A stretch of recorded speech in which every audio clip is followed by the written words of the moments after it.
Beautiful creatures, welcome back to my channel. And today's special occasion, because it is my first collab. Yay! Collab that I am a part of is 12 authors for 12 weeks, and I am the last author on the list. Thank you so much for tuning into my channel to see covering the myth of you having to write one book at a time. I want to let you know that there's a customized playlist that I will have either linked or available throughout the screen for you guys to click through and go watch everybody else's videos before mine, because they are great and they are very, very helpful. For the past 12 weeks, 12 writers have been covering different topics regarding authors and regarding our work as writing.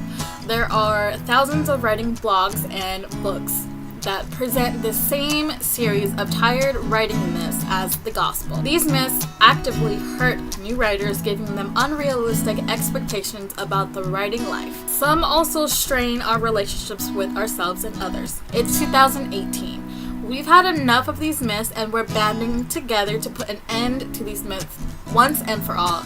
Each week, a different writer will tackle a new myth on their channel, and these videos will be piled into one ultimate writing playlist. This topic was actually recommended by Jade Wolf. Thank you so much, you beautiful creature, for suggesting this. The myth of you only having to write one book or one story at a time is ridiculous. Our minds don't actually have the capacity to stay on something for so long. So the average adult attention span is usually 20 to 30 minutes, so that's about half of a film, or if you're watching something on TV, that's about one episode on TV.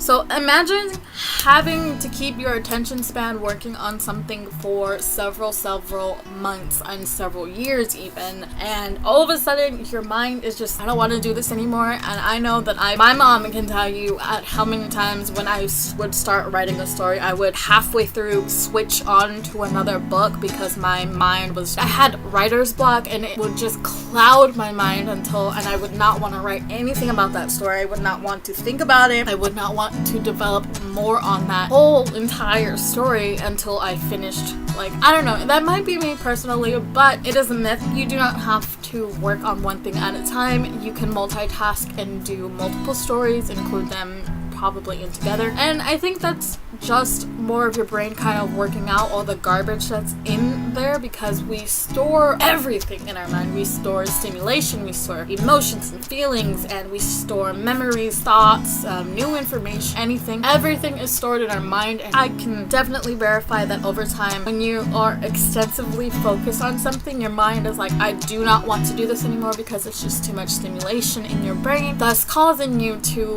want to do other things. Just like if you're on your phone, or if you need to do homework and you're like, I don't want to do this, so you're gonna go on your phone. Or if you're on your phone too long, mind kind of like switch between the apps. It's kind of like that. Personally, I do not follow the one book, one rule thing, because I don't have the capacity, because especially with the stories that I write or have written, it's just draining, you know. Sometimes it can be really, really draining to be an author, because we have to fabricate worlds out of thoughts. We have to fabricate people. We have to, you know, it can be exhausting at times to be an author, and I don't blame you if you have writer's block or anything like that, or you want to switch it up and go on to another story. Mom, I'm starting a new story, and she's like, why don't you finish the first one first? No, new writer, you do not have to stick to one story. Of course, it is nice because then you get to finish it, and of course you feel accomplished. Go at your own pace, do your own thing, and fill out whatever you need to fill out. If you're having writer's block, outline different parts of the story maybe, or start in a different section, that kind of thing. For me, when I used to get writer's block, one thing that I would turn to is to write another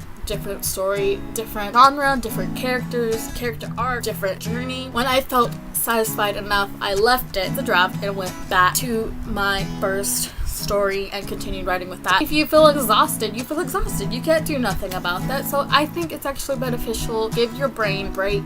That is also one of the things that I have learned from college, is that when you're working on something for so long, your brain just get sick of it and you physically get sick of seeing the same story, the same whatever several times, take a break from whatever you're doing, go on to something else, and then you could go back to your original piece. I always do like 2 stories at the same time just because it gives me that kind of contrast that my brain is not just focusing extensively on one project at a time. That's what I recommend, is that if you feel stuck on your story, is to maybe start drafting a different part. A draft is a draft as long as it's a draft. Thank you so much for being a part of this collab. If you've collabed with us, I am very happy. It is my first collab. I gotta say, I am really proud of myself. Other stuff that the other authors have covered about the mist, that's probably the most funnest thing in life. Thank you so much for watching. Don't forget to give me a like or a comment that was like some golden rule that, you know, you have to focus on one project at a time, one story at a time. Check out all my other friends down below. All of the videos will be posted up in the playlist. Please go subscribe to them. Please go like all their videos. Please go comment on all of them because they're amazing people and I am just thankful to be a part of this collab with them. And good luck on your writing, future authors and present authors. Any author out there, good luck on your project. I hope your brain stays as clear as it needs to be, and I wish you good. Bye!